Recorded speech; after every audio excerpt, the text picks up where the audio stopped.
नमस्कार दोस्तों, स्वागत है आप सभी का। आज की इस विशेष क्लास में जो कि हम बात करेंगे आरएएस मेंस का जो अभी रिजल्ट आया है दोस्तों। आपको पता है कि इस बार जो रिजल्ट आया वो कट ऑफ को लेकर के काफ़ी चर्चा में है। और इस बार जो कट ऑफ रही है वो कितनी रही है दोस्तों? 208 नंबर कट ऑफ रही है।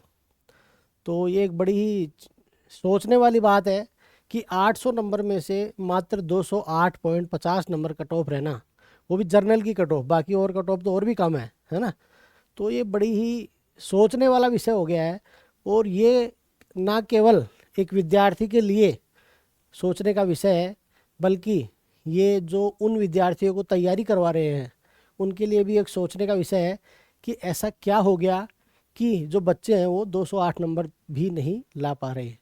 क्या ये स्टूडेंट्स की कमी है, या ये कोचिंग वाले कह दो, टीचर कह दो, है ना, उनकी कमी है, या वो जो कंटेंट पढ़ रहे हैं वो कहीं ना कहीं सफिशिएंट नहीं है। तो ऐसे क्या कारण हो सकते हैं, इसके बारे में हम लोग डिटेल से बात करेंगे दोस्तों। और मैं अपना परिचय दे दूं, मेरा नाम विजय यादव है और मैंने इस बार एग्ज़ाम दिया था ये। और मेरा और मेरे दोनों दोस्तों का, हम तीनों ने शुरू से तैयारी साथ में की है और हम तीनों का इस बार मेंस क्लियर हुआ है। उसके बारे में बात करेंगे हाल कि हमने कैसे, क्या रणनीति हमारी रही कि हमारा तीनों का मेंस क्लियर हुआ। तो इस तरह से आज की बात हम शुरू करते हैं। तो सबसे पहले तो जो बिल्कुल बेसिक से मैं बात करूं कि भाई है क्या आरएएस की एग्ज़ाम, ऐसी कौन सी एग्ज़ाम होती है। जो लोग इस फील्ड से बिल्कुल अनभिज्ञ हैं या इस फील्ड में आना चाहते हैं, उन दोनों ही के लिए मैं बता दूं पहले कि जो आरएएस की एग्ज़ाम होती है दोस्तों, उसमें 3 फेज होते हैं। कितने फेज होते हैं उसमें? 3 फेज होते हैं। पहले प्रीलिम्स होता है, फिर मेंस होता है, और फिर क्या होता है दोस्तों, आपका इंटरव्यू होता है। अभी हाल ही में जो रिजल्ट आया वो किसका आया है? मेंस का आया है। और आपको एक जानकारी और दे दूं कि आरएएस 2023 का आज फाइनल रिजल्ट भी आने वाला है। तो जो जिन भी विद्यार्थियों ने इंटरव्यू दिया है उन सभी के लिए मैं ईश्वर से कामना करता हूं कि आपको अच्छी रैंक पे आपको सिलेक्शन हो। चलिए अब आते हैं मुद्दे पे। तो प्री के लिए मैं आपको बताऊं कि जो प्रीलिम्स का जो पेपर होता है वो 200 मार्क्स का होता है। 150 सवाल आते हैं उसमें, 1/3 उसमें नेगेटिव मार्किंग होती है। और जो मार्क्स हैं वो marks not added in mains, यानी कि मेंस की एग्ज़ाम में ये जो प्रीलिम्स के नंबर है ये नहीं जुड़ते हैं। ये केवल एक क्वालिफाइंग एग्ज़ाम है। यहाँ से हमें क्या सीख लेनी चाहिए कि हमें ना केवल और केवल प्री पे फोकस नहीं करना चाहिए, क्योंकि जो प्री का एग्ज़ाम है वो क्या है, क्वालिफाइंग है। मान लो कि प्री की कट ऑफ इस बार शायद 71 नंबर थी। अगर आप 171 नंबर भी ले आए तो उसका कोई मतलब नहीं रह जाता है ना। तो ये जो आपने एक्स्ट्रा मेहनत की, ये आपको कहाँ करनी चाहिए थी? मेंस में करनी चाहिए थी। अब बात करते हैं मेंस की। देखो इसका नाम ही मेंस है, इसका मतलब ये है कि जो मेन एग्ज़ाम है ना, जिसके ऊपर ये आपका सिलेक्शन टिका हुआ है, वो मेन यही है। और ये कितने नंबर की होती है दोस्तों? 800 नंबर की होती है। कितने पेपर होते हैं इसमें? 4 पेपर होते हैं। 3 तो पेपर होते हैं जीएस के, जीएस 1, 2 एंड 3। और एक पेपर जो होता है वो आपका होता है हिंदी प्लस इंग्लिश का। एक पेपर किसका होता है? हिंदी प्लस आपका इंग्लिश का होता है, ठीक है। और 800 नंबर में से आप जितने नंबर लाते हैं वो सभी नंबर आपके फाइनल सिलेक्शन में जुड़ते हैं। और 100 नंबर का आपका क्या होता है दोस्तों? इंटरव्यू होता है, ठीक है। और इंटरव्यू में आपकी जो पर्सनैलिटी कैसी है, आपकी अपीयरेंस कैसी है, आपका कम्युनिकेशन और आपके नॉलेज को चेक किया जाता है, ठीक है। तो ये थी बेसिक चीज़ कि आरएस का एग्ज़ाम होता क्या है। अब बात करते हैं जो सबसे जो ज्वलंत मुद्दा है कि 208 नंबर कट ऑफ गई है। कितनी गई है? 208.5 मान लो। 208.5 कट ऑफ क्यों गई है? क्या इससे पहले भी कभी इतनी कट ऑफ गई है, या इससे पहले कितनी कितनी कट ऑफ गई है एग्ज़ाम में? तो दोस्तों मुझे खुद को पिछले 6 मेंस का मेरे को एक्सपीरियंस है। 6 के 6 मेंस मैंने भी लिखे हैं पिछले।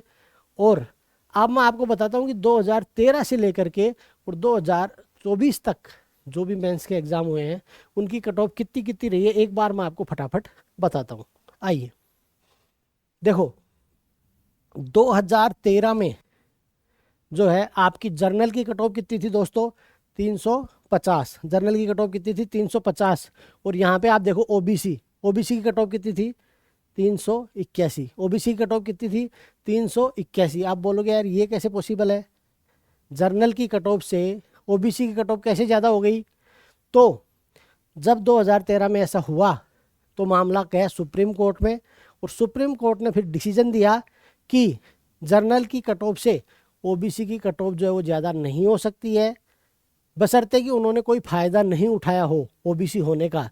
तो फिर क्या किया गया, जो 350 और 381 के बीच में जितने भी बंदे थे उनको भी क्या कर दिया गया, इंटरव्यू के लिए अलाउ कर दिया गया। 2013 की कट ऑफ आपको पता चल गई 350, फिर ये कट ऑफ कितनी हो गई घट करके 327। 350 से कट ऑफ घट करके कहाँ पे आ गई, 327 पे आ गई। ये था कब, आपका 2016, ठीक है। और उसके बाद जैसे मामला बढ़ा आगे, फिर एग्ज़ाम आ गई आपकी 2018 की, और 2018 में दोस्तों कट ऑफ कितनी चली गई, 344। कितनी कट ऑफ चली गई 2018 में, 344 नंबर आपकी कट ऑफ चली गई। अब इसका मतलब क्या हुआ कि पहले कट ऑफ ज़्यादा थी, फिर कम हुई, फिर बढ़ गई, यानी कि एक जिगजैग वे में आगे बढ़ रही थी। अब चलते हैं 2018 के आगे। अब 2018 के बाद आपका एग्ज़ाम आया 2021 का, तो कट ऑफ एक बार फिर से कहाँ चली गई, नीचे चली गई। और इस बार कट ऑफ कहाँ पे चली गई, 314 नंबर। कहाँ पे चली गई, 314 नंबर पे कट ऑफ चली गई, ठीक है।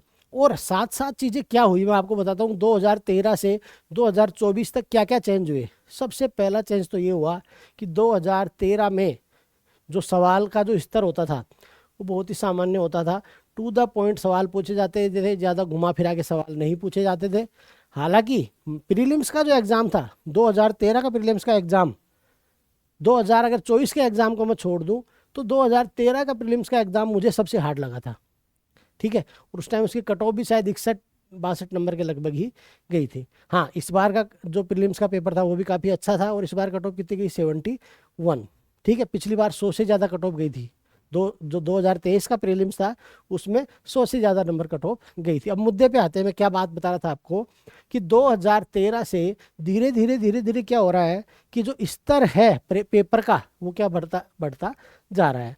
दूसरी बात, जो कॉपियाँ आपकी चेक हो रही है, पहले ये था कि थोड़ी लिबरल चेक होती थी, लेकिन धीरे धीरे ये भी क्या होता, इसमें भी क्या आता जा रहा है, स्पेशलाइजेशन आता जा रहा है। और एक चीज़ इसी बीच में एक चीज़ और शुरू हुई, उसको बोलते हैं OSM। उसको क्या बोलते हैं, ओसम।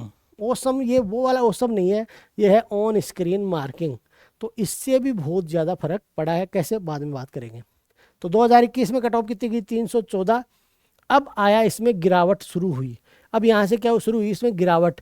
और 2023 जिसका कि आज रिजल्ट आने वाला है, इसमें मेंस का कट ऑफ कितना गया दोस्तों, 262 नंबर मेंस का कट ऑफ गया। आप देखेंगे कि जो महिलाएं थी उनके लिए केवल 1 नंबर कम कट ऑफ गया, यानी कि 261 कट ऑफ गया। ओबीसी के लिए भी कितनी कट ऑफ गई, 262। और ओबीसी की महिलाओं के लिए भी कट ऑफ कितनी गई, 261। और आप देखो एमबीसी की कट ऑफ कितनी गई, 258। और ईडब्ल्यूएस की कट ऑफ भी कितनी गई, 262, ठीक है। यानी कि बिल्कुल भी कोई खास अंतर नहीं था ओबीसी, ईडब्ल्यूएस और जनरल की कट ऑफ में, ठीक है। अब आता है 2024 का एग्ज़ाम, जिसका रिजल्ट अभी हाल ही में कुछ दिनों के पहले आया है। और इसकी वजह से क्या हो गया, चारों तरफ, हालांकि पेपर जब हुआ था जून में, उसी समय लोगों ने अंदाज़ा लगाना शुरू कर दिया था कि यार इस बार का जो जैसा पेपर आया है कट ऑफ और भी कम जाने की संभावना है। ये तो सभी संभावना जता रहे थे कि भाई 262 गई है तो हो सकता है इस बार 240-45 तक कट ऑफ चली जाए। लेकिन कट ऑफ और भी ज़्यादा नीचे गई, और कहाँ पहुँच गई कट ऑफ दोस्तों, 208.50 नंबर पे आपकी कट ऑफ पहुँच गई। ओबीसी की कट ऑफ भी कितनी गई, 208.50, ठीक है। यानी कि जो कट ऑफ है उसमें क्या हो गया है, निरंतर गिरावट देखी जा रही है। आपको एक ग्राफ के माध्यम से समझाऊंगा कि कट ऑफ कहाँ से शुरू हुई 2013 में और आते आते कहाँ तक पहुँच गई। देखो 2013 में मैंने आपको बताया कितनी कट ऑफ थी, 250। फिर ये गिर करके कितनी हुई, सॉरी 350। फिर गिर करके कितनी हुई, 327। फिर इसने थोड़ा जंप लिया और कहाँ पहुँची है, 344 पे। लेकिन यहाँ से लेकर के आप देख रहे हो ये कहाँ जाती जा रही है, नीचे ही जाती जा रही है। और अगर ऐसा ही रहा तो जो 2026 का या 25 का एग्ज़ाम होगा तो हो सकता है ये कट ऑफ कहाँ चली जाए, 200 से नीचे चली जाए। कहाँ चली जाए, 200 से नीचे भी चली जाए, ठीक है। लेकिन ऐसा हम अंदाज़ा लगा रहे हैं। एक्चुअली मेंस के पेपर में आप कट ऑफ बढ़िया ही सब्जेक्टिव मामला होता है, इसमें बहुत सारे फैक्टर होते हैं जिस पे कट ऑफ डिपेंड करती है। हम पूरी डिटेल में बात करेंगे कि ऐसा क्या हुआ कि 208 नंबर पे ही कट ऑफ चली गई।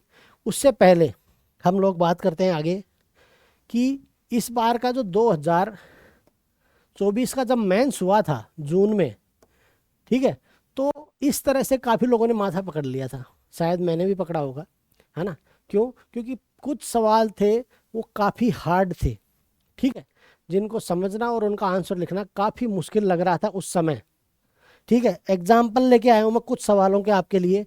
अगर आप ऐसे बच्चे हैं जो अभी तैयारी शुरू कर रहे हैं, अभी आपने मैथ्स नहीं लिखा है, तो देखो बेटा किस प्रकार के सवाल पूछे गए थे। एक सवाल पूछा गया था थर्मिडोरियन प्रतिक्रिया, बस ऐसा ही लिखा हुआ था और आपको इसका जवाब देना था। मुझे तो नहीं आता था, मैंने ये सवाल अटैम्प्ट नहीं किया था। फिर है 5 रात्र की अवधारणा को स्पष्ट कीजिए। राजस्थान का आर्ट एंड कल्चर का, मान लो इसको, काफ़ी डीप का सवाल था ये, ठीक है। पहले बात तो आपको 5 रात्र पता होना चाहिए क्या होता है, फिर उसकी अवधारणा आपको पता होनी चाहिए क्या होता है। और कुछ उदाहरण देखो, कैप्टिव उत्पादन मूल्य निर्धारण, कैप्टिव प्रोडक्ट प्राइसिंग, इसके आपको क्या लिखने थे, 2 एग्जाम्पल लिखने थे। और क्या सवाल आया, सामाजिक सांस्कृतिक वृद्धावस्था से आप क्या अर्थ लगाते हैं, सोशल कल्चरल एजिंग क्या होता है, ठीक है।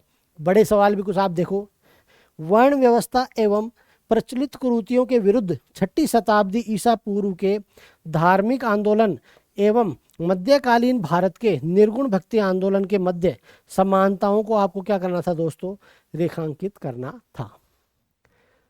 इस तरह के जब सवाल आए तो जो कोचिंग के नोट्स वगैरह थे वो एकदम आउटडेटेड हो गए उसी समय जब ऐसे सवाल आने शुरू हो गए, ठीक है। अब लेकिन बड़े कमाल की बात है, एक मैं देख रहा हूँ, ऑब्जर्व कर रहा हूँ, जब से रिजल्ट आया जिस दिन से मैं थोड़ा डीपली देख रहा हूँ कि कोचिंग वाले क्या बात कर रहे हैं।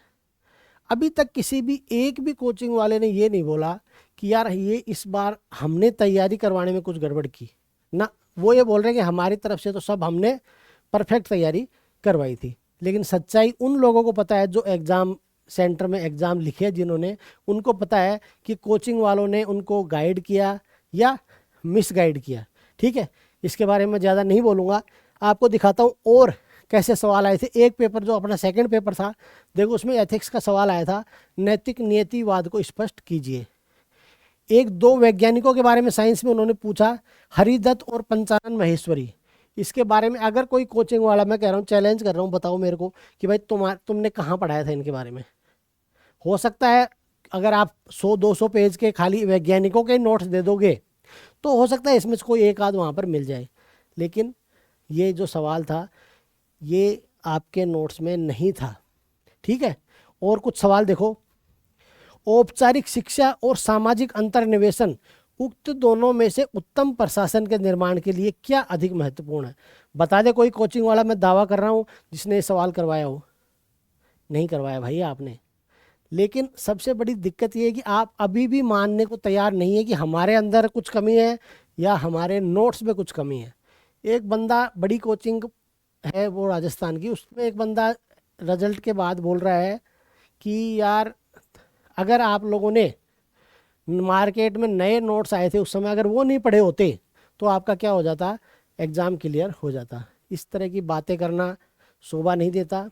और जो उस कोचिंग के जो बड़े लेवल पे लोग बैठे हैं उनको भी देखना चाहिए कि यार आप किस आदमी को भेज रहे हो। जो ये आदमी ये बोल रहा है कि अगर आप सुबह उठ करके 3-4 घंटे पढ़ लो तो आरएस का एग्ज़ाम क्लियर हो जाता है, ऐसे बोल रहा है वो बंदा वीडियो में, तो आप इतने बड़े कोचिंग चला रहे हो, आपको भी देखनी चाहिए ये सब चीज़ें, ठीक है।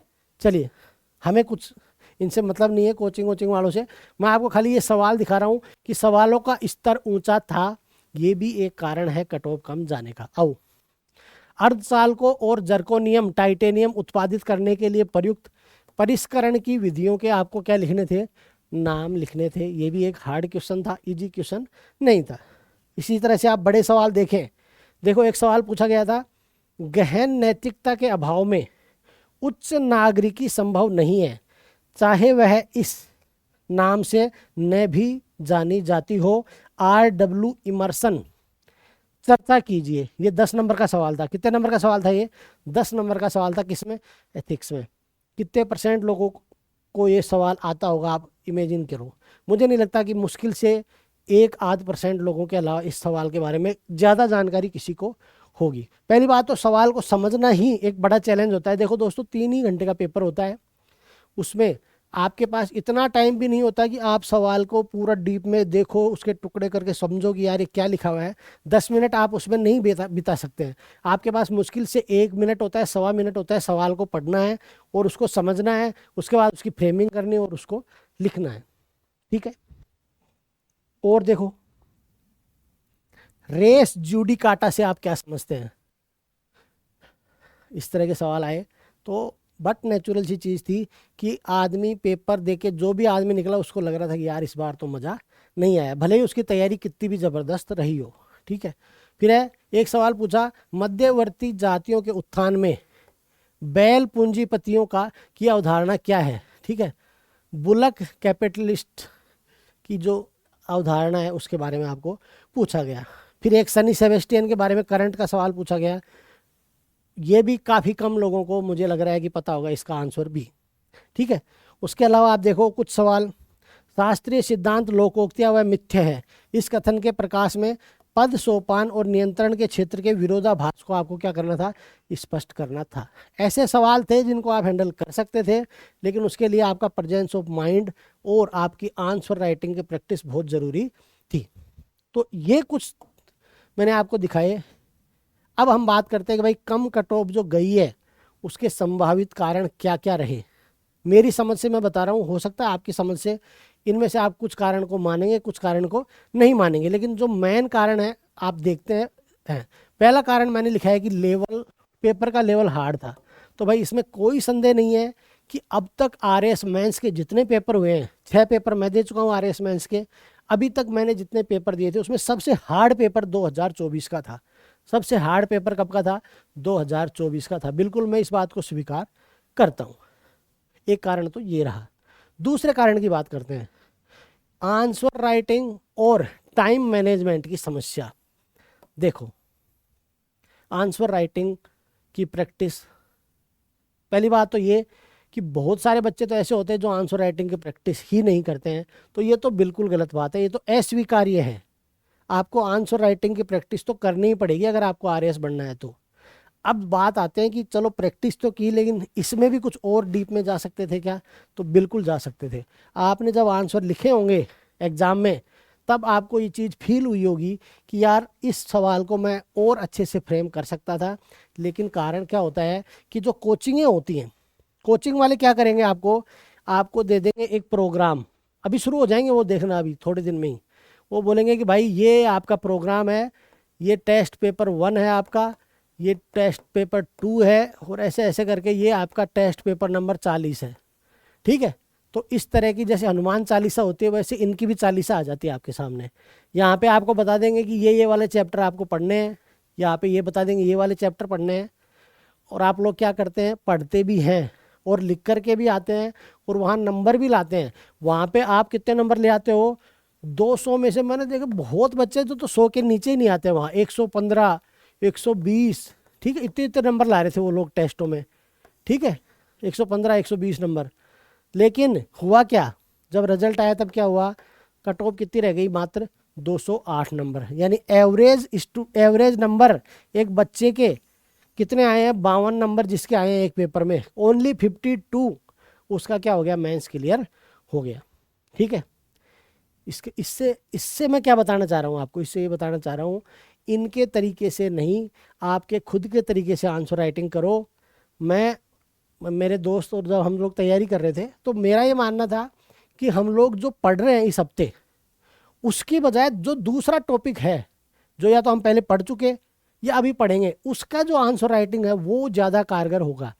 देखो, ये एक क्रिकेट की प्रैक्टिस के जैसा है। आप जितनी ज़्यादा फास्ट बॉल की जैसे प्रैक्टिस करते हैं, जैसे हमारे भारत के जो खिलाड़ी हैं वो ऑस्ट्रेलिया के दौरे पे जाते हैं, उससे पहले क्या करते हैं, वो नेट प्रैक्टिस करते हैं और उसमें वो बॉल की स्पीड को बढ़ाते हैं। मशीन से प्रैक्टिस होती है, आपको पता ही होगा इतना तो उस चीज़ की बार बार प्रैक्टिस करते हैं, तब फिर क्या होता है, जब एक्चुअल में वो पर्थ के मैदान पे खेलते हैं ऑस्ट्रेलिया के फास्ट बॉलर्स को, तो बड़े इजीली खेल पाते हैं और अपने शतक मार पाते हैं। तो सेम स्थिति यहाँ पे है। कठिन सवालों को अगर आपने हैंडल करना सीख लिया तो आपको आरएएस मेंस में सफलता मिलना आसान हो जाएगा। ये बात मैं यहाँ से आपको समझाना चाहता था। फिर है टाइम मैनेजमेंट की। ये भी बहुत इंपॉर्टेंट चीज़ है, क्योंकि 3 घंटे का टाइम अगर आपने छोटे सवालों में ज़्यादा टाइम दे दिया, ठीक है। हम आपको पता है हमने एक और सीरीज चला रखी है आप लोगों के लिए, जिसमें हमने ये दिखाया कि किस तरह से आरपीएससी में कॉपियाँ चेक होती हैं, टॉपर्स कैसे आंसर लिखते हैं। उसकी भी वीडियो अगर आप देखना चाहते हैं तो आप हमारे डिस्क्रिप्शन में देखेंगे, उसकी वीडियो की लिंक आपको मिल जाएंगे, ठीक है। अब आते हैं टाइम मैनेजमेंट। 3 घंटे का पेपर है, उसमें आपके 25 छोटे सवाल, फिर उसके बाद में 16 जो है आपके 5 नंबर वाले सवाल, और 7 सवाल हैं जो हैं वो आपके 10 नंबर वाले। इतने सवाल आते हैं आपके। अब आपको क्या करना है, मैनेज करना है। अगर आपने इन 25 सवालों में अगर 1 मिनट 1.5 मिनट से ज़्यादा टाइम दे दिया तो आपका पेपर छूटेगा। इसी चीज़ की प्रैक्टिस करनी होती है। हम लोग क्या करते हैं, अगर 2 नंबर में कोई सवाल आ गया और जो आपको आता है, तो आप क्या करोगे, उसमें 4 से 5 लाइन भर दोगे। क्या करोगे आप, 4 से 5 लाइन भर दोगे और उतना लिख दोगे जितना कि आपको 5 नंबर वाले में लिखना चाहिए था। वहीं पे क्या हो जाती है दोस्तों, गड़बड़ हो जाती है। क्यों हो जाती है, क्योंकि या तो उस केस में क्या होगा, जो आपके जो 7 बड़े सवाल हैं, या तो ये आपके छूट जाएंगे, या फिर आप उनमें उतनी मतलब प्रभावी तरीके से आंसर नहीं लिख पाएंगे। तो टाइम मैनेजमेंट भी बहुत इंपॉर्टेंट चीज़ है।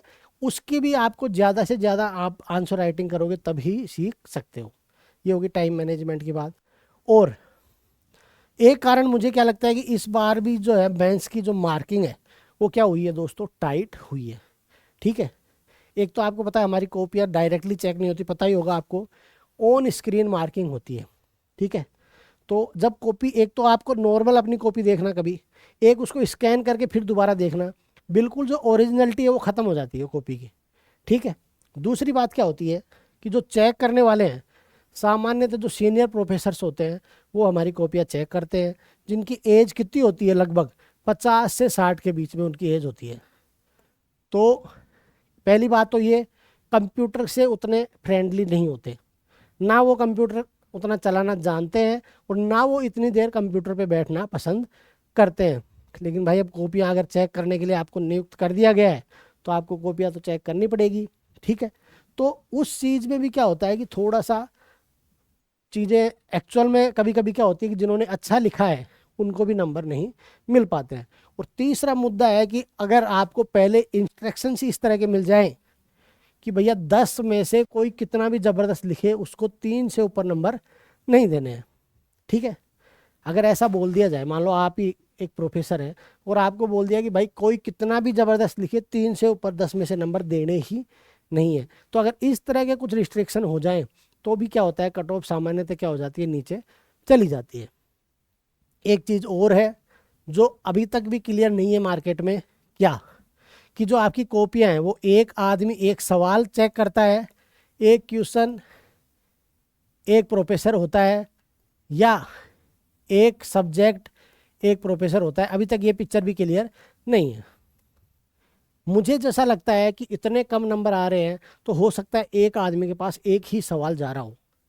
अगर 20,000 कॉपियाँ एक आदमी चेक कर रहा है एक ही सवाल, तो आप सोचो कि उसके सामने बहुत ज़बरदस्त आंसर भी आए होंगे, ठीक है, और बहुत ख़राब आंसर भी आए होंगे। तो इससे क्या होता है कि जो मार्किंग का जो लेवल होता है वो कहाँ जाता है, नीचे आ जाता है, ठीक है। तो ये भी एक प्रोबेबल रीज़न हो सकता है। यानी कुल मिला के कहें तो मैं कह सकता हूँ कि जो मार्किंग थी ना वो क्या थी दोस्तों, टाइट थी। मार्किंग क्या थी, टाइट थी। तो अभी हमने किस किस बारे में बात की कि इस बार कट ऑफ जो है वो कम क्यों रही है। तो हमने 3 बातें देखी। एक तो भाई पेपर जो था वो हार्ड था, मैंने आपको एग्जाम्पल भी दिखाए कि पेपर क्या था आपका, हार्ड था, पेपर आपका हार्ड था। दूसरा, आंसर राइटिंग में वो धार नहीं थी जो होनी चाहिए थी, और टाइम मैनेजमेंट। तीसरा कारण मैंने आपको बताया कि मार्किंग जो थी वो टाइट थी। और चौथा कारण जिसके लिए मैं कुछ हद तक कोचिंग वालों को भी क्या मानूंगा, उनको मैं इसका कारण मानूंगा कि उनकी वजह से भी ऐसा हुआ। वो लोग क्या करते हैं, वो लोग आपको नोट्स देते हैं। क्या देते हैं? नोट्स बना करके देते हैं कि बेटा ये नोट्स पढ़ लो, इसके अलावा आपको पढ़ने की ज़रूरत नहीं है, बस आप तो इसको रट लो। ऐसा लिटरली बोलते हैं वो कि आप तो बस ये नोट्स रट लो, उसके अलावा आपको कुछ भी देखने की ज़रूरत नहीं है। और ये ही सेलेक्टिव स्टडी क्या पड़ गई दोस्तों, भारी पड़ गई। क्यों? क्योंकि इससे क्या हुआ, आपकी डेप्थ में पढ़ाई नहीं हुई। आपने केवल क्या किया, चीज़ों को रट लिया। नियंत्रण का क्षेत्र क्या होता है, ये आपने रट लिया। ठीक है, एक दो एग्जाम्पल उसमें रट लिए, आपने कभी समझने की कोशिश ही नहीं की कि ये होता क्या है। ठीक है, डेप्थ में हमने पढ़ाई की ही नहीं। और मुझे बड़े अफसोस के साथ ये कहना पड़ता है कि आज के टाइम में हमारे जितने भी मार्केट में कोचिंग है मौजूद, ठीक है, उनमें से बहुत कम कोचिंग ऐसे हैं जहाँ पर सब्जेक्ट विशेषज्ञ या विषय विशेषज्ञ जो है वो पढ़ा रहे हैं। ठीक है, वहाँ पे क्या करते हैं, जिनका जो सिलेक्शन हो जाता है वही लोग क्या करते हैं भाई, पढ़ाना शुरू कर देते हैं। और वहाँ तक भी नहीं रुकते वो लोग, एक एक आदमी 5 5 6 6 सब्जेक्ट पढ़ा देता है RS मेंस के बच्चों को। ठीक है, तो फिर तो ये होना लाजमी है, फिर तो आप डेप्थ में नहीं जा सकते। यार एक बंदा जिसने एक एग्ज़ाम क्लियर किया, वो भी एक आध बार, ठीक है, आदमी सीखता है, थपेड़े लगते हैं तब। लेकिन कुछ कभी कभी क्या होती है, किस्मत अच्छी होती है तो आप पहली बार में क्या हो जाते हैं, सेलेक्ट हो जाते हैं। और पहली बार में आप क्या कर लेते हैं, कोचिंग खोल लेते हैं, और पहली बार में कोचिंग में भी कामयाब हो जाते हैं। तो फिर आपको लगता है कि सबसे बड़ा धुरंधर अगर कोई है तो वो मैं ही हूँ। इसलिए आप क्या करते हैं, हर सब्जेक्ट पढ़ाना शुरू कर देते हैं। इससे आपका कोई नुकसान नहीं है, आपको तो पैसे आ रहे हैं और ना आपको पैसे किसी को देने पड़ रहे हैं। लेकिन नुकसान हो गया उस बच्चे का जिसने आप पे विश्वास किया, है ना, आपकी फेम को देख करके आपके पास आ गया और अल्टीमेटली क्या हो गया, वो फेल हो गया। ठीक है, उसके सपने टूट गए, उसके माँ बाप के, उसके भाई बहन के, उसके दोस्तों के सपने क्या हो गए, चकना चूर हो गए, जिसमें कहीं ना कहीं आपका भी योगदान रहा। तो ये जो सेलेक्टिव स्टडी का ज़माना था वो नहीं है। 2016 2018, इवन मैं कहूँगा 2021 तक भी सेलेक्टिव स्टडी से RS बना जा सकता था। लेकिन आप 23 का पेपर उठा लो, 24 का पेपर उठा लो, आपको खुद समझ में आ जाएगा कि भाई अब वो ज़माना गया कि सेलेक्टिव स्टडी से काम चल जाएगा, बिल्कुल नहीं चलने वाला है। ठीक है, अब तो आपको डीप में, डेप्थ में जाना पड़ेगा, समझना पड़ेगा चीज़ों को, उसके बाद लिखना पड़ेगा, तब जा कर के आपको कामयाबी मिलेगी। और गुणवत्ता युक्त कंटेंट और गाइडेंस का अभाव। गुणवत्ता युक्त कंटेंट, अभी मैं आपको बताऊं, लगभग लगभग हर कोचिंग वाले ने चैट जीपीटी का पेड वर्जन ले रखा है। किसका? चैट जीपीटी का। ठीक है, और इस चैट जीपीटी से क्या बना रहे हैं, वो नोट्स बना रहे हैं। सच्चाई बता रहा हूँ, मैं जानता हूँ कि बना रहे हैं, वो ऐसा कर रहे हैं, चैट जीपीटी का यूज करके नोट्स बना रहे हैं। उनको कोई मतलब नहीं है बच्चे के भविष्य से, उनको टेक्नोलॉजी का यूज करना है और बच्चों का भविष्य बिगाड़ना है। यार आप जब तक उतरोगे नहीं सब्जेक्ट में, हैं, आज जो कॉलेज में प्रोफेसर पढ़ा रहे हैं 15 15 20 साल से, 30 साल से जो पढ़ा रहे हैं, उनके बराबर नॉलेज कैसे आ जाएगा आपको? और उनके बराबर चीज़ें कहाँ से ले आओगे आप चैट जीपीटी से? चैट जीपीटी तो वही चीज़ देगा ना आपको जो ऑलरेडी उसके डोमेन में है। लेकिन हम लोग क्या करते हैं, चैट जीपीटी का सहारा लेके क्या बना देते हैं, नोट्स बना देते हैं। क्या बना देते हैं? नोट्स। और उस पर लिखो और देते हैं कि बेस्ट नोट्स, क्या लिख देते हैं, बेस्ट नोट्स लिख देते हैं। ठीक है, ऐसा नहीं होता है। बेस्ट नोट्स वो हैं जो आपने खुद पढ़ाई करके खुद अपने हाथों से बनाए हैं ना, वही बेस्ट नोट्स हो सकते हैं, उसके अलावा कोई बेस्ट नोट्स नहीं होते हैं। ठीक है, और गाइडेंस का अभाव। तो गाइडेंस के अभाव की तो मैं अभी बात कर रहा था। आप देखना एक बार वो वीडियो, राजस्थान की जो टॉप कोचिंग है ना, नाम तो मैं नहीं ले सकता लेकिन आप समझ जाएंगे। वहाँ पे एक लड़के ने वीडियो बनाई है RS मेंस का रिजल्ट आने के बाद में, और वो बंदा जो बातें कर रहा है ना, मतलब मुझे दूर बैठ के भी इतना गुस्सा आ रहा था उस बंदे पे कि यार ये क्या बच्चों से बात कर रहा है और क्या सिखा रहा है बच्चों को कि 3 4 घंटे सुबह उठ के पढ़ लो और आप RS बन जाओगे। और बोल रहा है कि मार्केट में जो दूसरी किताबें आती हैं उनको छोड़ो, केवल हमारे नोट्स पढ़ो, आप RS बन जाओगे। अरे यार, अभी भी आप लोगों के समझ में नहीं आ रहा, अभी भी अक्ल नहीं आ रही, बुद्धि नहीं आ रही आप में कि आपके नोट्स बकवास हैं, आउटडेटेड हैं। समझो इस बात को, उन पे काम करने की ज़रूरत है आपको। नहीं तो आप ऐसे ही हज़ारों बच्चों का भविष्य बिगाड़ते आए हो और आगे भी बिगाड़ते रहोगे, है ना। तो आपसे तो मैं यही उम्मीद करता हूँ कि आप सुधरेंगे और अपने जो कंटेंट है उस कंटेंट को भी मजबूत करेंगे, और जो कंटेंट डिलीवर करने के लिए जो सामने बंदा खड़ा होता है वो भी आप मजबूत खड़ा करेंगे, है ना। क्योंकि अभी क्या हो गया है, आजकल कोचिंगों में आ गया है रील कल्चर। ठीक है, आप अच्छी तरह समझ रहे हैं मैं क्या कहना चाहता हूँ। लोग रील देख करके गाँव से आ जाते हैं आरएएस बनने के लिए, और जब वो रियल में देखते हैं तो रियलिटी कुछ और ही होती है। चलो ज़्यादा बात नहीं करूँगा इसके बारे में, ठीक है। फिर एक कोचिंगों पर अत्यधिक निर्भरता, ये एक बहुत बड़ी समस्या हो गई है। ठीक है, कि आजकल जो टेक्नोलॉजी आ गई ना, उसके बाद अब हम लोगों ने क्या है, सिर्फ और सिर्फ कोचिंग के भरोसे। आज भी आप देखो कि मार्केट में कोई भी बच्चा है, कौन सी कोचिंग में जाए, कहाँ पे पढ़े, कौन सी, अरे यार कोचिंग एक उस बच्चे के लिए ज़रूरी है जो बिल्कुल नया है। ठीक है, एक बच्चा है जो 12th पास करके या बीए बीएससी करके आया है, उसको ABCD भी नहीं पता, उसको आरएएस की ABCD भी नहीं पता है, उसको ये भी नहीं पता कि आरएएस में कितने पेपर होते हैं, क्या होते हैं। ऐसे बच्चों को ज़रूर कोचिंग लेनी चाहिए, वो भी सोच समझ करके, रील देख करके लिए नहीं, सोच समझ करके ढूंढो। पहले आप चीज़ों को समझो, जाओ उन कोचिंगों में, देखो कैसे पढ़ा रहे हैं, क्या पढ़ा रहे हैं, उनके यूट्यूब चैनल पे देखो किस तरह से पढ़ाते हैं वो, उनके कंटेंट कैसा है, ये सारी चीज़ देखो। ये मत देखो कि कितने लाख व्यू है इसके, वो मत देखो, ये देखो कि उसका कंटेंट कैसा है। जब आपने ये देखना शुरू कर दोगे तो आप सही कोचिंग का चुनाव भी कर सकते हो। ना मैं किसी कोचिंग के खिलाफ हूँ, ना मैं किसी कोचिंग को सपोर्ट करता हूँ। ठीक है, मैं तो सीधी बात बता रहा हूँ, कोचिंग वाले मिस गाइड ज़्यादा करते हैं, गाइड कम करते हैं। क्योंकि 12 साल का एक्सपीरियंस है आरएएस के एग्ज़ाम का, मुझे भी। इसलिए मैं ये बात इतने कॉन्फिडेंस से कहता हूँ कि बेटा आप लोगों को मिस गाइड ज़्यादा करेंगे, कोचिंग में गाइड कम करेंगे। इसलिए सोच समझ करके कोचिंग का चयन करो। अगर ज़रूरत है तो आप ऑलरेडी 1-2 मेंस 3 मेंस दे चुके हो ना, अब आपको कोचिंग की ज़रूरत नहीं है। केवल और केवल अपने कंटेंट को मजबूत करो, आरबीएससी एनसीईआरटी की किताबें पढ़ो और आंसर राइटिंग करो, और किसी अच्छे आदमी से वो आंसर चेक करवाओ। एक और मुद्दा बताता हूँ, मैंने आपको बताया था टेस्ट सीरीज लॉन्च करते हैं ये लोग। मैं जानता हूँ, मेरे बहुत सारे दोस्त हैं जो यही नौकरी कर रहे हैं पिछले कई सालों से। वो आए तो थे आरएस बनने के लिए, लेकिन उनका प्रीलिम्स क्लियर नहीं हो पाया, तो उन्होंने क्या किया, कोचिंगों में कॉपियाँ चेक करना शुरू कर दिया। 100-150 रुपये एक कॉपी के लेते हैं, और वो आपकी कॉपी चेक करते हैं। आप मेंस की कॉपी चेक करते हैं, वो बच्चे जिन्होंने कभी ज़िंदगी में मेंस लिखा ही नहीं है। और मैं, आप मतलब किसी को भी पूछ लो ये बात, तो आप रिद्धि सिद्धि चौराहे पे आसपास घूमोगे ना, आपको किसी से भी पूछ लो, मिल जाएगी ये इन्फॉर्मेशन आपको कि 100-150 रुपये में कॉपियाँ चेक होती हैं। और वो बच्चे करते हैं जिन्होंने कभी कोई आरएएस से जिनका कोई वास्ता ही नहीं है। तो इस तरह के बच्चे जब आपकी कॉपियाँ चेक करेंगे और आपको कमेंट लिख करके देंगे, तो फिर आपका भविष्य तो अंधेरे में जाना ही है। ठीक है, तो ऐसी जगह पे आपकी कॉपी को चेक कराओ जिसको वास्तव में नॉलेज हो, जो आपकी कमियों को वास्तव में उजागर कर सके।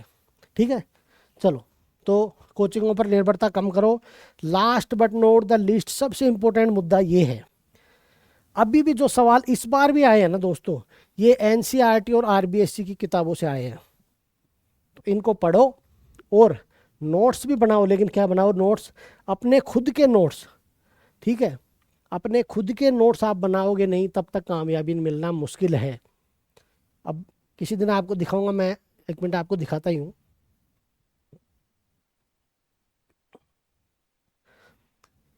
ये देखो, ये मेरा रजिस्टर है, आप अगर देख पा रहे हो तो ये मेरा पेपर 3, इसमें लिख भी रहा है, आप यहाँ पे अगर आपको दिख रहा हो, नहीं दिख रहा है शायद, ये देख लो आप, ये मेरे नोट्स हैं जो मैंने अपने हाथों से खुद बनाए हैं।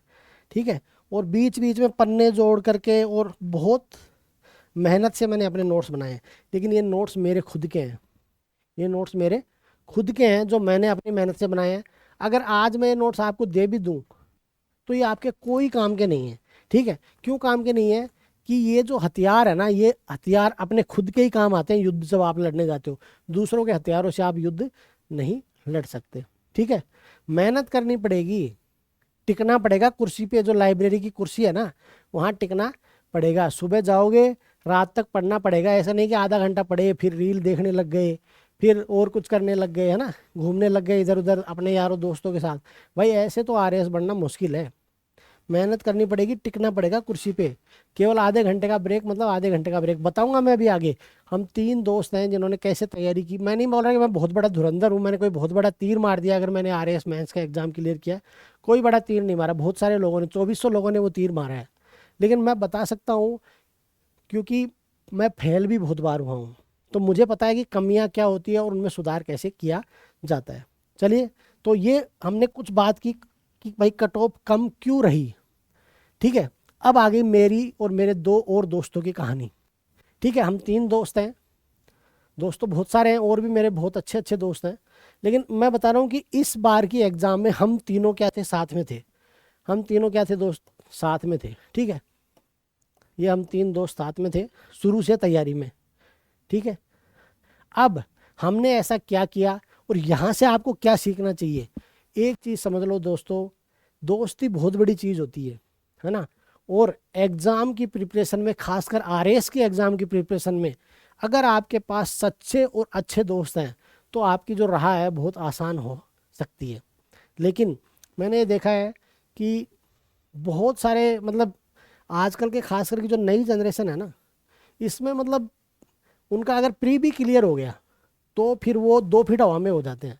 मतलब वो हवा में उड़ते हैं कि यार मैं क्या तेरे से बात कर रहा हूँ, प्री क्लियर है मेरा। अरे यार क्या हो गया, प्री क्लियर है तो, मेंस क्लियर है तो क्या हो गया, कुछ नहीं हो। तो आप एक इंसान है। आप अगर मान लो पहली रैंक भी आ गई आपकी, तब भी आप हो तो वही इंसान, है ना। तो इंसान को इंसान ही रहना चाहिए और हमेशा दोस्ती ऐसे लोगों से करनी चाहिए जो आपकी मदद कर सके। ठीक है, जो आपको मिसगाइड कर सके उनसे नहीं। मैं आपको बताता हूँ, बहुत सारे लोग केवल दोस्तों की वजह से मिसगाइड हुए इस बार मेंस की एग्ज़ाम पोस्टपोन कराने के चक्कर में। और मैं, बहुत सारे लोग मुझे भी आके पूछते हैं, सर आप बताओ, आप तो इतने सीनियर हो, आपको पता है। तो मैंने एक ही बात बोलता था उनको कि भाई एग्ज़ाम आगे नहीं जाएगी, पढ़ाई कर लो, तैयारी कर लो। लेकिन फिर भी नहीं मानते थे वो। फिर क्या करते थे वो, यूनिवर्सिटी के गेट पे जाते थे कि आज तो एग्ज़ाम आगे हो ही जाएगा।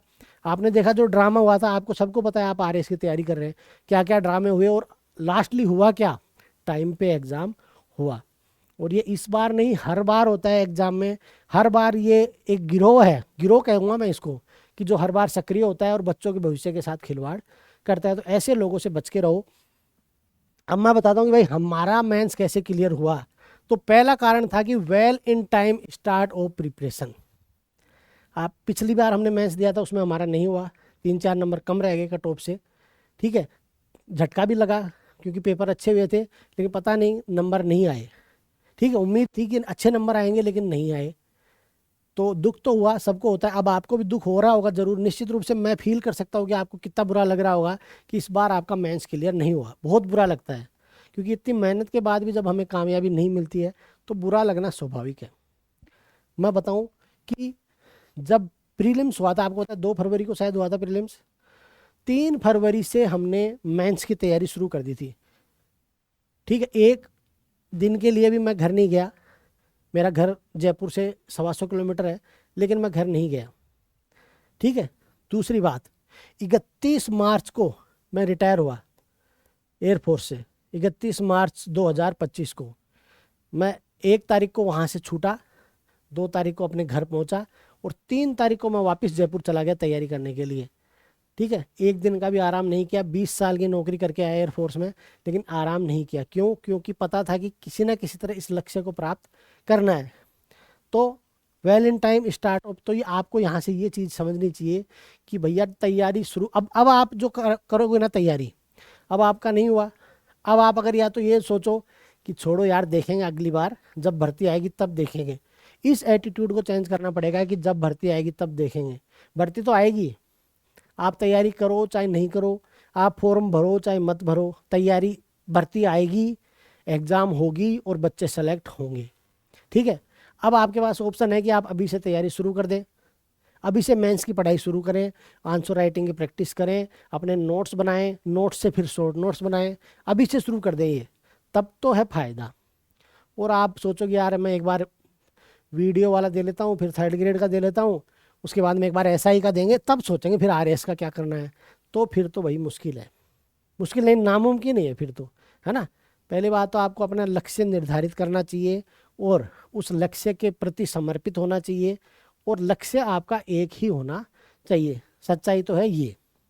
तो हमने वेल इन टाइम शुरू कर दिया था, और आप ये मान लो कि मार्च अप्रैल में, मतलब अप्रैल लास्ट तक एक बार हमने सिलेबस को लगभग 70 से 80% सिलेबस हमने कवर कर लिया था। उसके बाद जो मई और जून का जो 1.5 महीना बचा, उसमें हमने बार बार रिवाइज किया। हम लोग दोपहर में, देखो एक तो मेरा वज़न ज़्यादा है, ऊपर से मेरी उम्र भी ज़्यादा है, कुर्सी पे बैठे रहना बहुत मुश्किल काम होता है। ठीक है, आप अगर 21-22 साल के, आपके लिए इतना मुश्किल नहीं होगा, लेकिन मेरी एज भी लगभग 40 साल है ना। उस केस में 12 घंटे 14 घंटे कुर्सी पे बैठना ईजी नहीं होता। ठीक है, मुश्किल होता है, समस्याएं आती हैं, खाना खाने के बाद नींद भी आती है। तो हम लोग क्या करते थे, तीनों दोस्त मिल करके, जो 2 बजे से और लगभग 3:30-4 बजे, वो पीरियड ऐसा होता था जिसमें ज़्यादा नींद आती थी।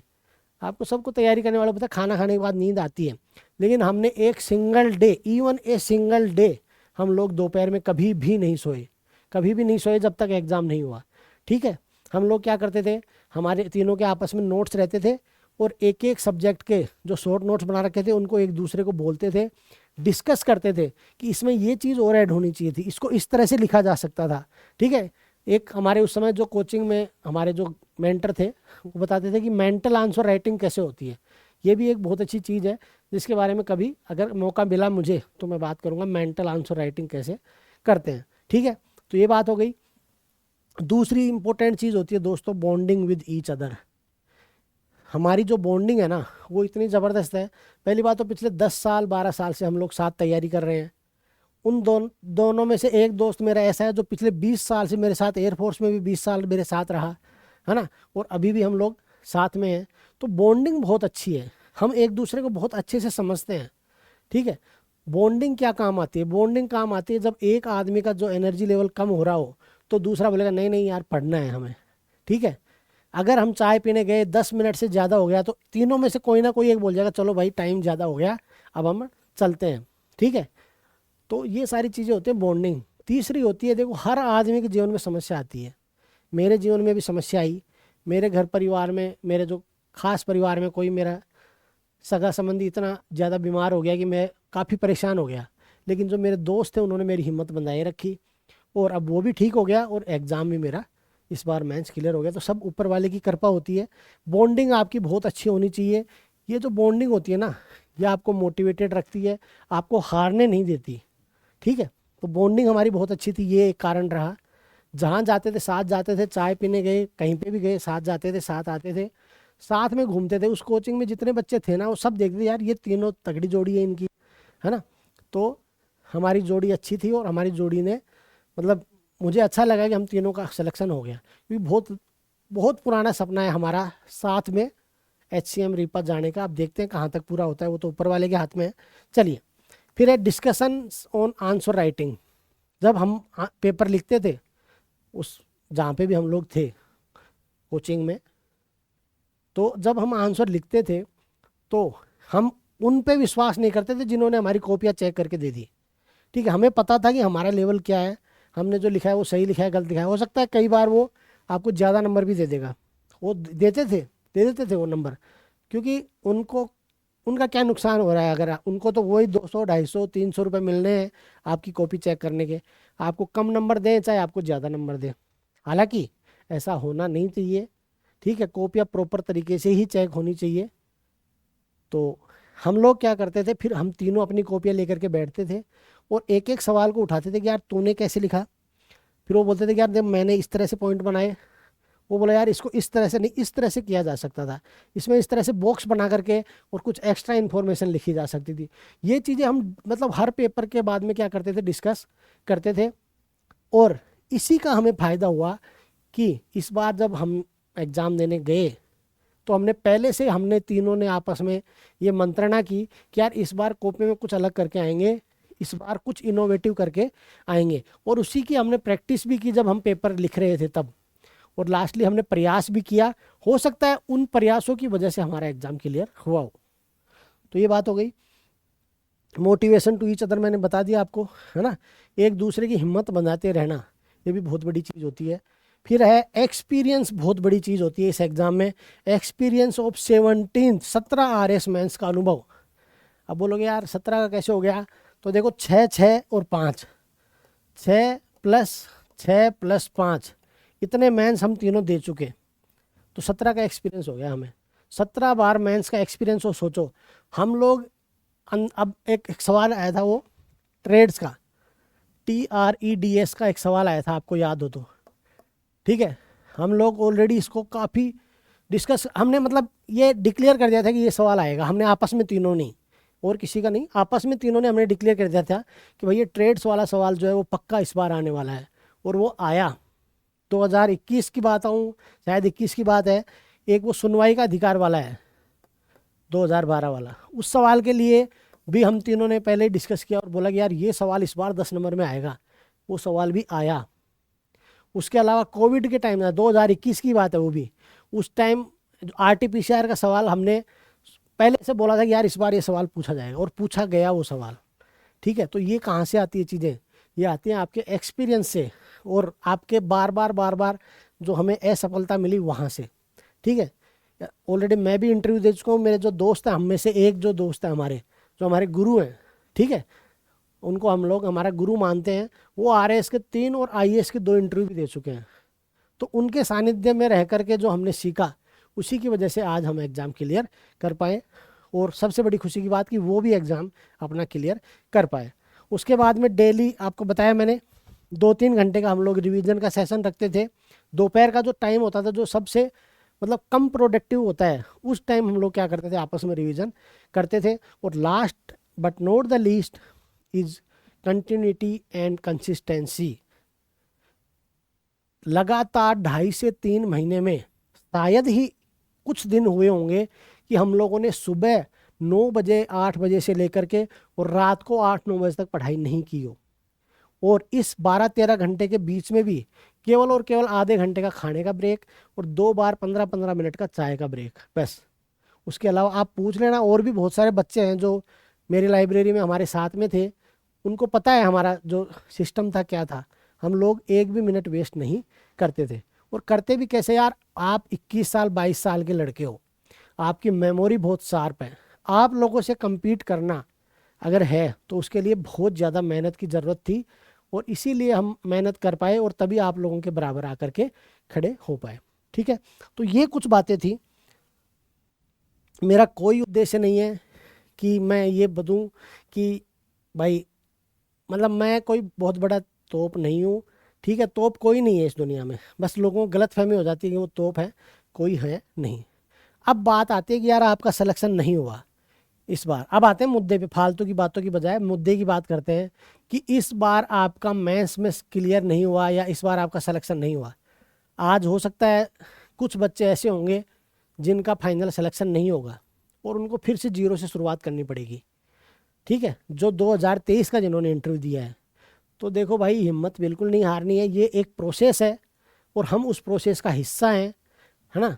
हमारे लेवल पे हम क्या कर सकते हैं? अगर मान लो आप या तो SDM बन गए या हो सकता है आप नहीं बने, आपके हाथ में कुछ नहीं है, सब ईश्वर के हाथ में है, आपके हाथ में है केवल और केवल हार्ड वर्क।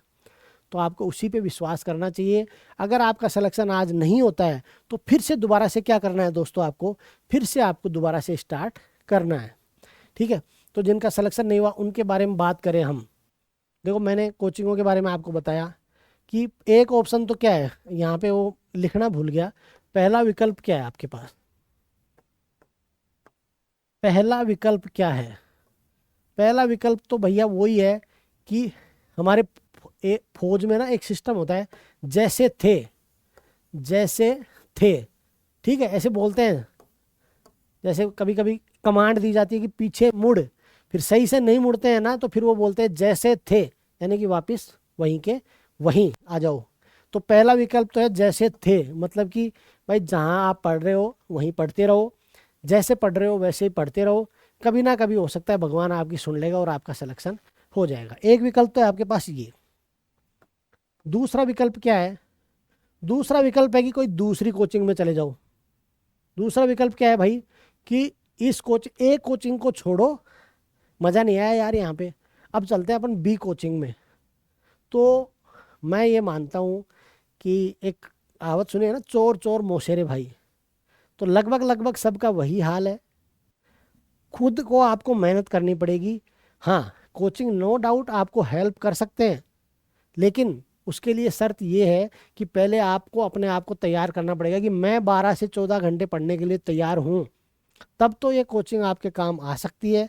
नहीं तो भाई अपना थैला उठाओ और घर पे आ जाओ, है ना, और किसी चीज़ की तैयारी कर लो। आरएएस की तैयारी करनी है तो कड़ी मेहनत करनी पड़ेगी, इसका कोई भी अल्टरनेटिव नहीं है। और कोचिंगों में भी चक्कर में मत पड़ो। आजकल एक सिस्टम और हो गया, पहले तो क्या था, अलग सिस्टम था, वो भी गलत था। पहले तो क्या कर रहे थे, 1.5 से 2 लाख रुपए वो ले रहे थे, ये तो बहुत ही ज़्यादा गलत था सिस्टम। ठीक है, 1.5 से 2 लाख रुपए फीस लेते थे बच्चे से आरएएस की तैयारी कराने के, और लोगों ने करोड़ों अरबों रुपए छाप लिए ऑलरेडी। लेकिन फिर क्या हुआ, मार्केट में आया कंपटीशन। फिर क्या हुआ, मार्केट में कंपटीशन आया, और क्या हुआ, ये जो 1.5 2 लाख रुपए ये कहाँ पे पहुंच गए, 10-15 हज़ार पे पहुंच गए। सीधे कहाँ पर पहुंच गए, ये 10-15 हज़ार पे ये सारी कहानी पहुंच गई। अभी कहानी यहाँ पे भी नहीं रुकी। अब मार्केट में क्या हो गया, अब मार्केट में 299 में आरएएस का कोर्स, 499 में आरएएस का कोर्स, है ना, ऐसे अब ऐसे भी कोर्स आने लग गए। तो इनके चक्कर में मत पड़ो। ठीक है, ज़्यादा जगह से कोर्स खरीद करके आपको केवल आत्म संतुष्टि मिल सकती है, पढ़ाई नहीं हो सकती है। पढ़ाई के लिए सोर्स जो होते हैं वो लिमिटेड होने चाहिए। एक पे विश्वास करो, किसी न किसी पे, किसी एक पे विश्वास करो, लेकिन ब्लाइंडली विश्वास मत करो। अगर वो आपको बोल रहा है कि सुबह 3 घंटे उठ के पढ़ लो हमारे नोट्स, आप आरएएस बन जाओगे, तो इतने मूर्ख मत बनो। और इतने मूर्ख आप हो भी नहीं, आरएएस की तैयारी कर रहे हो तो आपको पता होना चाहिए कि यार 3 घंटे सुबह पढ़ के और आरएएस नहीं बना जा सकता, है ना। तो कोचिंग में जो लोग खड़े हैं ना, वो कुछ भी बोल सकते हैं, क्योंकि भाई उनको कुछ भी बोलने के ही पैसे मिल रहे हैं। ठीक है, तो उस चीज़ से आप लोग सावधान रहें। ठीक है, और जो नकली विज्ञापन होते हैं उनसे आप बचें। उसके बारे में बताऊंगा, एक कोचिंग वालों को बताऊंगा, आपको तो क्या बताऊंगा। ठीक है, लेकिन आपको समझ यही दिखानी है कि इंस्टाग्राम पे और यूट्यूब पे, है ना, जो रील्स होती है ना, उन रील्स को देख करके एडमिशन मत लो, नहीं तो नुकसान में जाओगे और अपने जीवन के बहुत इम्पोर्टेंट 4-5 साल बर्बाद कर लोगे, और लास्टली हाथ में कुछ भी नहीं लगने वाला है। ठीक है, तो सोच समझ के निर्णय लेना है। दूसरा विकल्प मैंने बता दिया आपको। तीसरा विकल्प, ये मैं एक अच्छा विकल्प मानता हूँ उस बंदे के लिए जो ऑलरेडी एक बार सिलेबस कवर कर चुका है। तो तीसरा विकल्प है कि कोचिंग के चक्कर में ना पड़े और केवल सेल्फ स्टडी करें। ये एक अच्छा विकल्प है। ठीक है, अगर आपका कोर्स पूरा हो चुका है, कहीं एक सोर्स आप चूज कर लीजिए जहाँ से आप लोग करंट अफेयर्स की तैयारी करेंगे। ठीक है, और कुछ चीज़ें जो जैसे इकोनॉमिक सर्वे है वो भी आप देख लीजिए कि मैं यहाँ से ABCD किसी न किसी एक कोचिंग से पढ़ लूँगा। तो इस तरह से टारगेट करके आप सेल्फ स्टडी पे ज़्यादा फोकस करो। मैं एक चीज़ बोलूँगा आपको, self study is self study is की ऑफ सक्सेस। ये बात अपने दिमाग में अच्छे से बैठा लो दोस्तों। मेरे छोटे भाई हो तुम सब लोग, मुझे लग रहा है। ठीक है, तो मैं तो आपसे यही कहूँगा भाई लोगों, सेल्फ स्टडी इज की ऑफ सक्सेस। ठीक है, कोचिंग का सहारा लो अगर आपको लेने की आवश्यकता है तो, लेकिन सेल्फ स्टडी करो। नोट्स खुद के बनाओ अपने हाथों से, वही नोट्स आपको काम आएंगे। ठीक है, बार बार बार बार प्रैक्टिस करो। तो मध्यम मार्ग क्या है दोस्तों, मध्यम मार्ग यही है कि आपने या अभी या तो कोचिंग ले चुके होंगे आप, मैक्सिमम बच्चे तो वो होंगे जो कोचिंग ले चुके हैं। ठीक है, जिन्होंने नहीं ली है सोच समझ के निर्णय लेना। सारी कोचिंगों में जाओ, पहले देखो। ठीक है, वो क्या क्या दावे कर रहे हैं, कितने दावे उनमें से सत्य हैं, इतने तो आपको समझ विकसित करनी पड़ेगी अगर आप इस मैदान में उतर रहे हो कि कौन सही बोल रहा है और कौन फेंक रहा है। ठीक है, अब मैं आपको बोलूं कि यार पिछली बार 10 में से जो 9 टॉपर थे, टॉप 10 में से 9 मेरे यहाँ से थे। संभव है क्या ये? नहीं संभव है। अभी देखना, आज से ही देखना आप। अब आज कितने बच्चे ऐसे होंगे जो टॉप 10 में आएंगे, और वो आपको लगभग लगभग हर कोचिंग में देखने को मिलेंगे। ठीक है, वो एक कोचिंग में जाएंगे, बोलेंगे मैंने यहाँ से पढ़ाई की और मेरा जो है रैंक फलाना फलाना आ गया, 1 से लेकर के 10 में कोई भी रैंक मेरा आ गया। फिर ये कोचिंग नंबर बी में जाएंगे और वहाँ पे भी जाकर के यही बात बोल देंगे। तो भाई ऐसा मत करना आप लोग। ऐसा करके आप बहुत सारे गरीब बच्चों का, उनके माँ बाप का लाखों रुपए आप बर्बाद कर दोगे केवल ये बोल के। क्योंकि आप जिस कोचिंग में जाके ये बोलोगे ना, वहीं पे वो एक गरीब किसान अपने बच्चे को ला करके एडमिशन करवा देगा और उसका भविष्य खराब हो जाएगा, उसकी ज़मीन भी बिक जाएगी और इस सब की जो बद्दुआएं हैं वो आपको लगेंगी। ठीक है, इसलिए 2 4 5 लाख रुपए के लालच में आकर के ऐसा बिल्कुल भी मत करना। ठीक है, बात कड़वी हो सकती है लेकिन सच्ची है।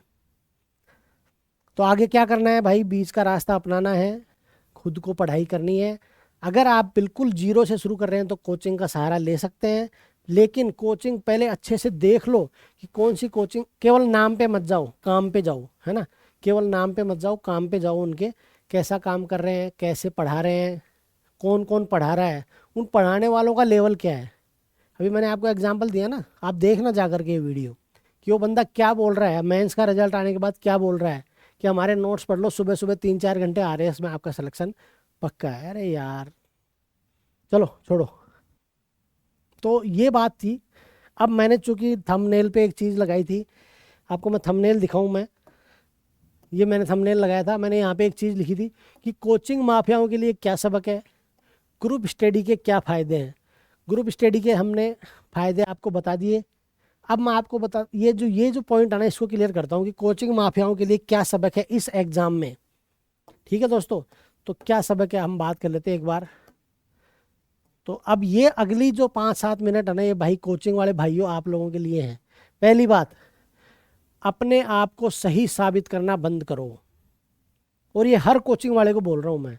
एक भी कोचिंग वाला अभी तक मेंस का रिजल्ट आने के बाद सामने आके उसने ये नहीं बोला कि हमारी कहीं ना कहीं गलती है, हमने सही से आपको तैयारी नहीं कराई। एक भी कोचिंग वाले ने ये बात स्वीकार नहीं की। जबकि एक भी कोचिंग वाला जो था वो वहाँ पे रिलेवेंट नहीं था। मैं कह रहा हूँ, मैं पेपर दे के आया हूँ, आपने ऐसी तैयारी नहीं करवाई। ठीक है, 20% 30% कराई होगी, 70% नहीं करवाई। अरे तो यार 70% नहीं करवाई तो उस बात को स्वीकार करो ना कि हाँ यार 70% पोर्शन ऐसा था जो हम आप लोगों को नहीं बता पाए, नहीं करवा पाए, है ना, या उस लेवल का नहीं करवा पाए। इस बात को तो आप स्वीकार ही नहीं कर रहे हो। आप तो क्या बोल रहे हो, डींग हाँक रहे हो कि बस हम ही हैं जो है जो, तो है ना। तो आप कुछ नहीं हो। ठीक है, जो बच्चे हैं उन्हीं के पीछे आप हो, उन्हीं की फीस से आप लोगों का काम चल रहा है, आपका पेट भर रहा है। चलो, तो अपने आप को सही साबित करना बंद कर दो। पहली बात तो आप सही हो सकता है आप सही हो सकते हो, लेकिन आप क्या बोलते हो, केवल आप ही सही हो, ये आपके घमंड को दर्शाता है। और घमंड तो यार रावण का ही नहीं चला तो आपका कहाँ से चल जाएगा। आप लोग क्या बोलते हो, केवल और केवल हम ही सही हैं, हमारे नोट सही हैं, हम जैसे पढ़ाएंगे वैसे पढ़ाई करो और आप आरएएस के टॉपर बन जाओगे। नहीं, ऐसा नहीं होता है। ठीक है, ये चीज़ क्या हो गई गलत। इस चीज़ को सुधारो आप लोग।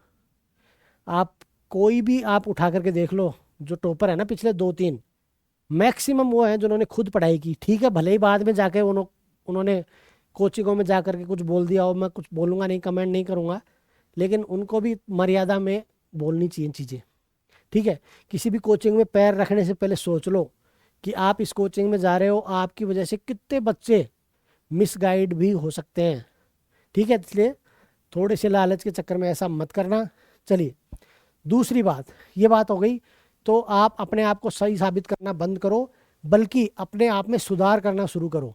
अगर आप चाहते हो बने रहना मार्केट में, देखो ये एक चक्र है ना, घड़ी में 12 बज रहे हैं तो 6 भी बजेंगे, और 6 बज रहे हैं तो 12 भी बजेंगे। तो अगर आज आप टॉप में हो ना, तो आप नीचे आओगे ही आओगे। इस बात को समझ लो। अगर टिके रहना है तो चीज़ों में सुधार करना पड़ेगा, तभी आप टिके रह सकते हो। आप मेरे उम्र के जो लोग हैं उनको पता है कि पहले 2 पेन आते थे, एक रेनॉल्ड का पेन आता था और एक रोटा मैक का पेन आता था, 5 या 6 रुपए का उस टाइम, अभी भी शायद 6 रुपए का आता है।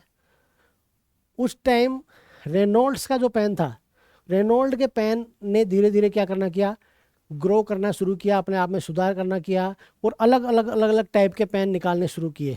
और आज भी रेनॉल्ड के पेन आपको मार्केट में दिख जाएंगे। रोटा मैक का कोई पेन नहीं दिखता है, वो क्या हो गया, मार्केट से आउट हो गया। रेनॉल्ड्स क्यों टिका रहा, क्योंकि उसने अपने आप में निरंतर सुधार किया। इस चीज़ से आपको सबक लेना चाहिए। और अपने नोट्स में, अपने टीचर्स में, ठीक है, केवल फेम के पीछे, रील के पीछे टीचर्स को मत हायर करो। हायर करो उन टीचर्स को जो अपनी जी जान झोंकते हैं आपके बच्चों को पढ़ाने में।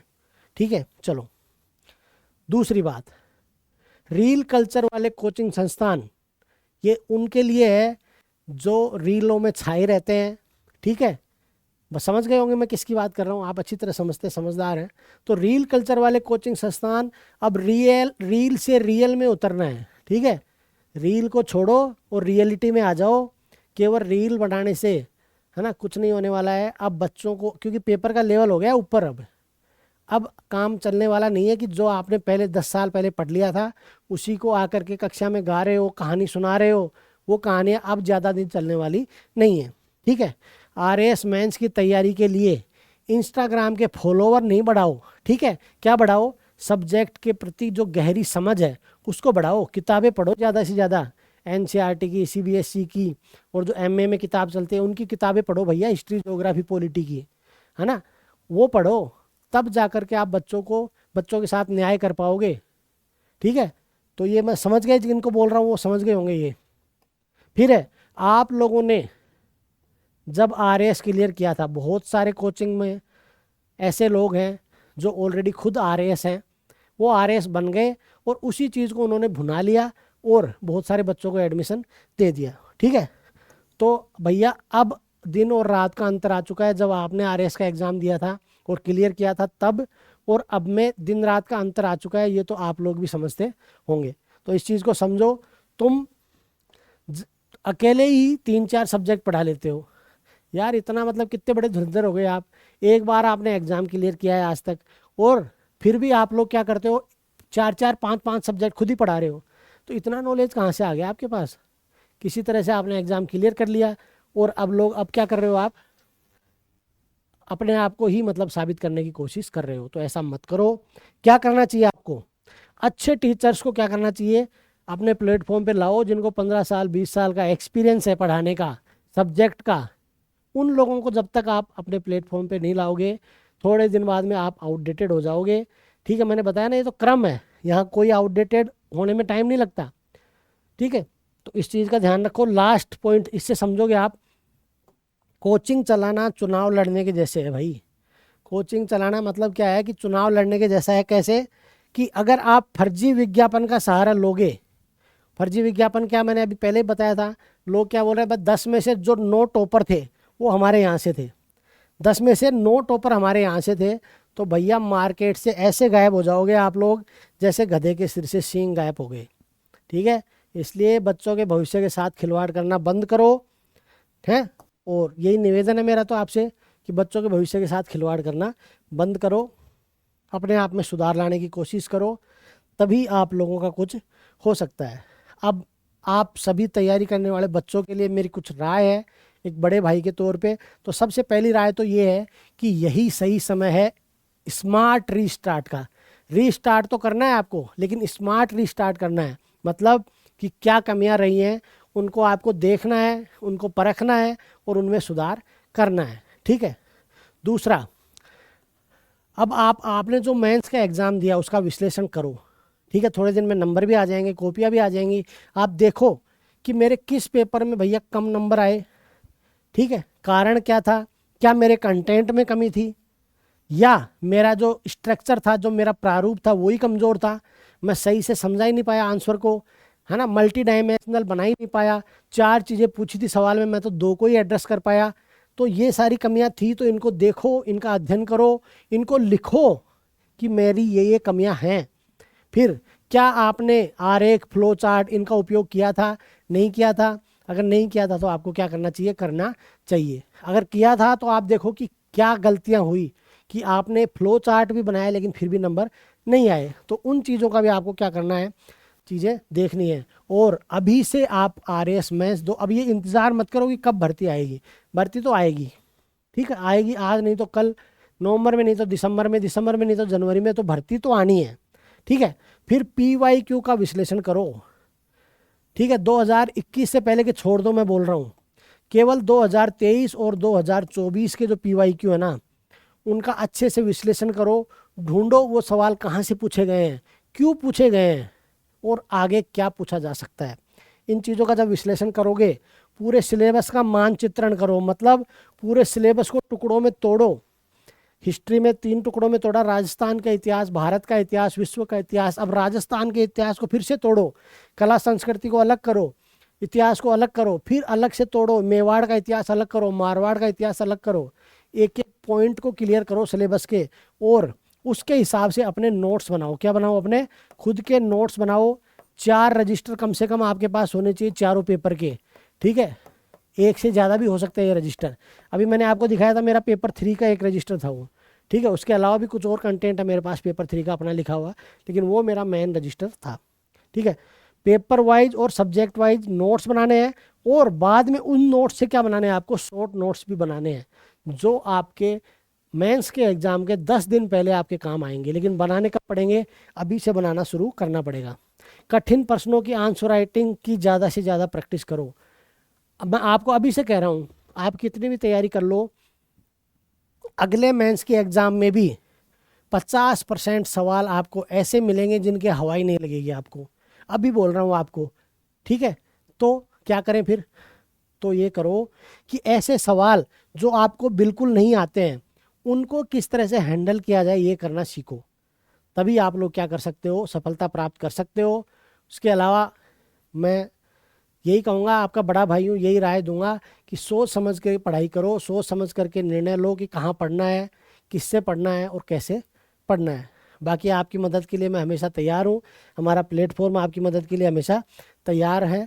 अब 4 लाइनों से अपनी बात को मैं कंक्लूड करना चाहूँगा कि वह पथ क्या, पथिक कुशलता क्या, जिस पथ पर बिखरे सूल न हो। यानी कि वो रास्ता ही क्या और उस रास्ते पे चलने वाला ही क्या कि जिसमें मुसीबतें ना हो, ठीक है। तो मुसीबतें तो आएंगी और मुसीबतें होनी भी चाहिए, तभी आप अपना बेस्ट आउटपुट दे पाओगे। तो वह पथ क्या, पथिक कुशलता क्या, जिस पथ पर बिखरे सूल न हो, और नाविक की धैर्य परीक्षा क्या, यदि धाराएं प्रतिकूल न हो। यानी आप अच्छे नाविक तभी बन सकते हैं जब आप प्रतिकूल धाराओं में भी, मुश्किल परिस्थितियों में भी अपने आप को उससे पार निकाल ले जाएंगे, तभी आप एक अच्छे नाविक बन सकते हैं। तो दोस्तों, ये थी आपकी छोटी सी क्लास, ठीक है। आशा करता हूँ कि कुछ चीज़ें आपको समझा पाया होऊंगा मैं, कुछ कमियां रह गई हो, कोई कोचिंग वाले भाई भी मेरे से नाराज़ ना हो अगर मैं कुछ ज़्यादा बोल गया हूँ तो, ठीक है। मेरा उद्देश्य केवल और केवल ये था कि आप लोग अपने आप में सुधार करो, ठीक है दोस्तों। Thank you. अपना ध्यान रखो, तैयारी करो और बने रहो। जय हिंद, जय भारत।